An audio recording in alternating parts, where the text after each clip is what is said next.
கரமசைப்பார், உன்னை கைவிடாதிருப்பார். கண்டுனை அழைத்தவர் கரமசைப்பார், உன்னை கைவிடாதிருப்பார்.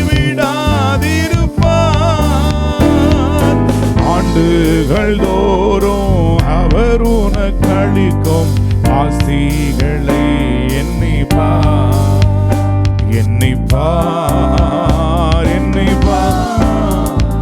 அதை என்றும் அதை எண்ணிப்பார். ஓ, உம்மை உயர்த்தி உயர்த்தி கரங்களை உயர்த்தி உள்ள மகிழுதையா இயேசுவே. உம்மை நோக்கி பார்த்து என் இதயம் தொழுது. உம்மை உயர்த்தி உயர்த்தி என் உள்ள மகிழுதையா. உம்மை நோக்கி பார்த்து என் இதயம் துள்ளுதையா. உம்மை உயர்த்தி உயர்த்தி என் உள்ள உம்மை நோக்கி பார்த்து என் உள்ளம் துள்ளுதையா. நல்லவரே